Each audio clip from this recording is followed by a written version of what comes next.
Ni hao, my name is Sorella Moore and welcome to this Finance and Freedom channel. Offshoring. You've probably heard this term before. When it comes to tax, offshoring basically means owning a company outside of the country that you live in, and that company pays less tax. So in this video, let me give you an introduction to tax offshoring, as well as busting some myths around the idea that this is only available to certain people like billionaires and not available to average people like you and I.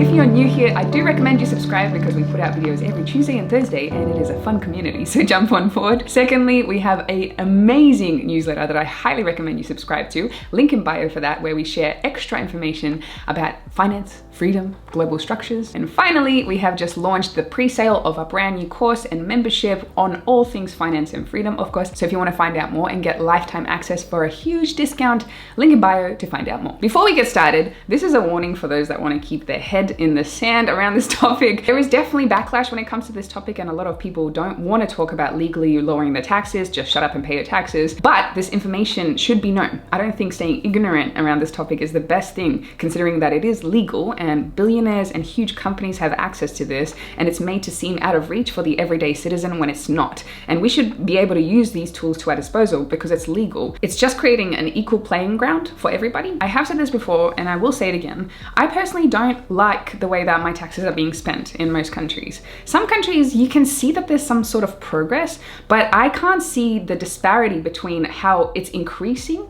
The amount of tax just keeps increasing and I don't see really any changes around it. So it almost feels like it's increasing so that everyday citizens are just struggling enough all the time and they can't quite catch up, because once they're almost there, almost catching up, the tax or other fees just seem to go up and it's like, when am I gonna get a break? So I don't like wars, for example. I don't support wars and bombing different countries, and a lot of the taxes go to this, and I don't like that. And I also know that with the huge amount of tax that so many people pay, I do believe that personally we can make a bigger difference when we have that money in our pocket because we legally have done so. With the extra money, you can get yourself further out of a dire situation, you can uplift your local communities, you can give back locally instead of just sending it off to a government that sometimes, most of the time, very often, seems quite incompetent.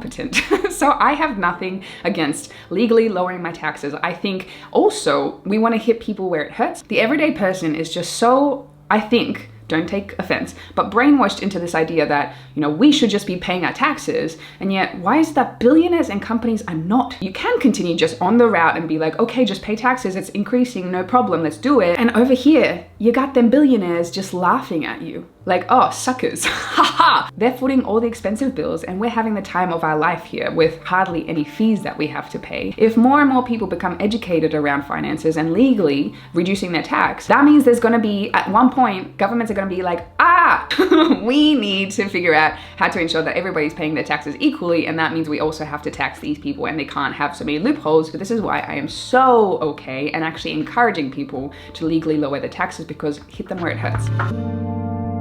What is tax offshoring? Is the relocation of a business process from one country to another. Essentially, you're taking the legal operations of your country and moving them abroad. And for the purposes of this video, it's to legally reduce tax. I dare say you've probably heard of the mysterious Swiss bank accounts. In popular culture, we talk a lot about this, and everybody knows that there's something interesting about these Swiss bank accounts. The idea is that it's very good for holding assets in Swiss bank accounts or investments. In this video, we're talking specifically about company setup though. To give you a quick example as to the benefits of offshoring when it comes to tax, let's use my home country of Australia, where the corporate tax is a flat rate of 30%. Now, let's say I don't want to pay 30%, I think it's too high in my company, so I set up a company offshore, abroad, where the tax is less and I end up paying tax in that country, so essentially my tax bill goes down. This is a very basic understanding of tax offshoring. But then let's look at some examples of companies that you may know.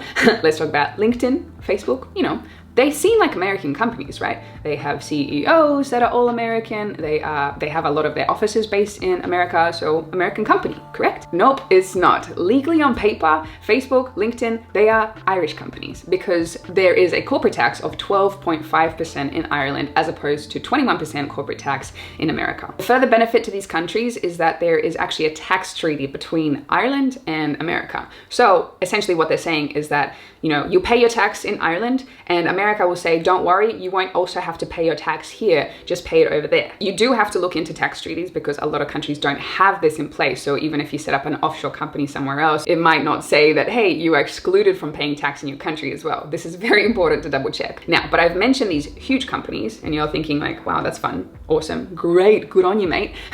But this is actually available for the everyday person as well. So I'm not trying to scare you off. I'm just giving you examples of the top down that people actually do this. It's actually a thing. And now let's bring it back to us.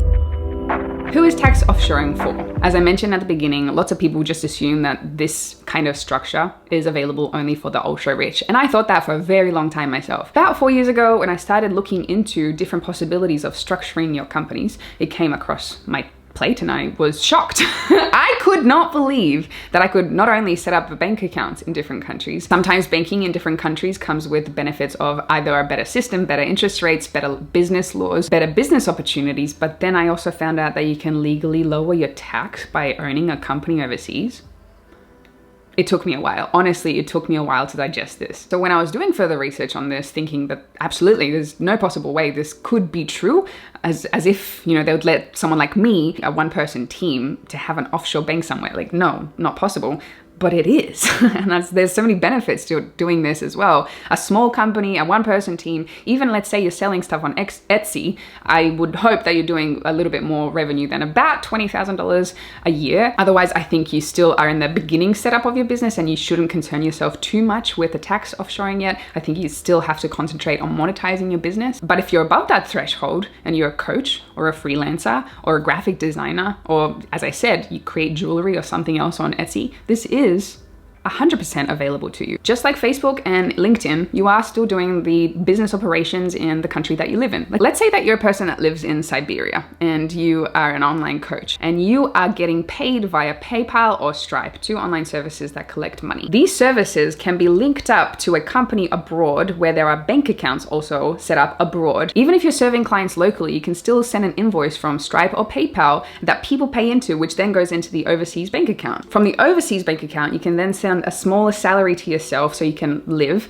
but you do have to oftentimes pay personal tax on this personal income that you receive. So that is where the tax component comes in. But that's why you want to send yourself a small salary just to cover your bills. And the rest of the money stays in the company so you can reinvest it. There is less company tax on that probably. Then you can save that money in that company, invest it. Essentially, you have more to play with because your tax bill is smaller. This is the exact same thing that giant companies do. It's just on a much smaller scale to suit your needs. Later on in the video, I will be covering off how fast and easy it can be to set up an offshore company for yourself if you're a one-person team, so stick around for that. However, now I'll just also mention that offshoring can be beneficial not just for getting paid or company set up. It's really great for also investments, holding assets, for example, when it comes to gold, silver, stocks, cryptocurrency, having the stocks or whatever investment in the company name offshore. There can be a lot of benefit. Some countries require little tax or no tax on capital gains, for example, or any interest accrued on these investments. Let's take cryptocurrency. El Salvador has just said that there will be zero capital gains tax on Bitcoin. And they've also made it an official currency of the country. We're living in the future. To make it an even sweeter deal, El Salvador is giving permanent residency to those that hold cryptocurrency in their country. So yes, you personally, as say Sorel, I will not be owning cryptocurrency in my name. It will be under a company name based in, let's say, El Salvador. However, in the end, I pay less tax. How easy it can be to set up offshore companies. Much easier than you think. It is just a little bit of paperwork. Often it's providing your passport, proof of residential address, as well as the nature of your business. Generally, you're just providing that information to the country's tax authority or the government body that handles company incorporation in whatever country that you choose. It's nothing too complex that you need 10,000 accountants for. Another example, you live in Uzbekistan. You like the idea of setting up a company overseas in a foreign country that pays 0% tax. A company that you own, but you want to still live in Uzbekistan. It can be as easy just going online and finding the country that matches your needs. Everybody's needs will be different. You have to keep this in mind. That's why you have to speak with a professional financial advisor to ensure it's fulfilling your needs. But let's say you stumble across Singapore, Hong Kong, one of the two Emirates states in the UAE, Dubai or Ras Al Khaimah, and you set up a fully incorporated company there in as little as a couple of weeks and it costs you a few $100. And in the places that I just mentioned, if you don't live there, there is a corporate tax of 0%. Or in the United Kingdom, if you are not a resident, you can set up an LLP, Limited Liability Partnership, with a 0% tax rate, and it will take you a couple of days to set that up. The UK LLP costs around £30 or US $41. Now, I would say that if you're going into business, this is an affordable amount. This is not the only amount that you'll have to pay, because you also want to get financial advice on setting up these companies and paperwork and so forth. So it is, again, I wouldn't recommend this to people that are brand new to business and have no income yet coming in. But see, I told you this is not just available for billionaires. In this video, I'm not covering off the details of every country that has the low tax rate or 0% tax rate jurisdiction. This is just an overview, but there are different countries like Cyprus, Belize, Georgia, Cayman Islands, and then the countries that I've already mentioned where you are able to set up companies that will assist you in lowering your tax legally. Stay tuned for that video, so make sure that you're subscribed and hit that bell so you're notified when that video is coming out.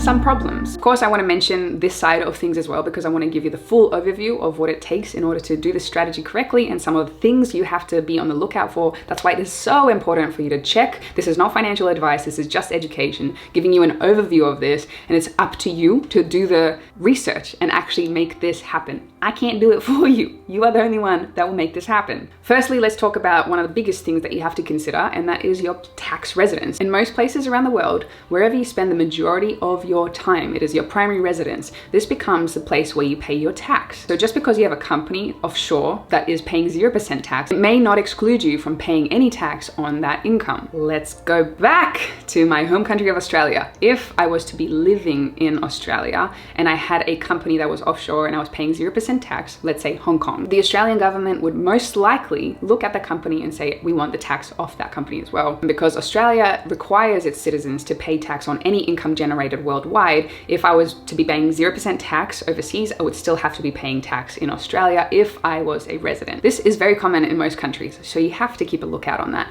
However, I'm not a resident of Australia anymore. My tax residency doesn't belong there anymore. I spend most of my time in Iceland. Therefore, I'm being taxed in Iceland, my place of residence. Therefore, I have to abide by the tax rules in Iceland, and I have specific accountants here that help me to make sure that I do everything legally and on paper and perfectly. This is to let you know that you will still be paying tax. You're just figuring out legal ways of reducing that tax. And some people use this concept to try to money launder, and I would oh my gosh, do not do this. You will be found out. You will have to pay a huge bill. You have to do this properly. Some people think you can just set up a company in Hong Kong or Singapore where there's 0% tax on these companies and happy days, I'm done.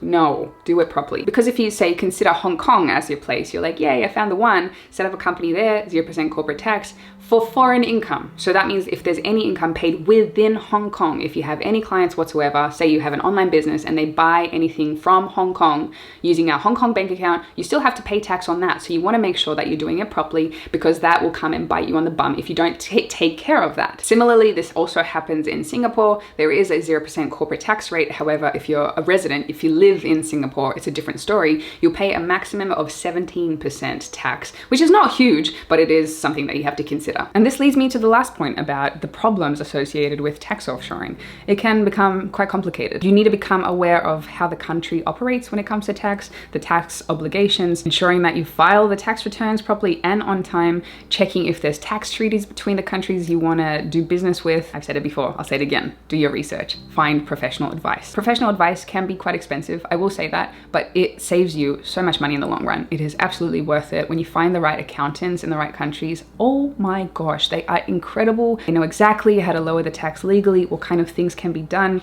what deductions you can do for the company. They save you so much money in the end. Be best friends with your accountants when you find the right one. I'm also going to link the video down below and here on why you should never do business as yourself. Big no-no. And this is a great video that is related to this concept. So go and check that out as well. So that's it for this video. I hope you got some good insights into tax offshoring and realize that this is possible for you as well. And just a reminder, there is an amazing newsletter. Check that out. Link in bio, as well as the lifetime access at a huge discount to our new course and membership. So check that out in the link in the bio, and I will see you in the next one.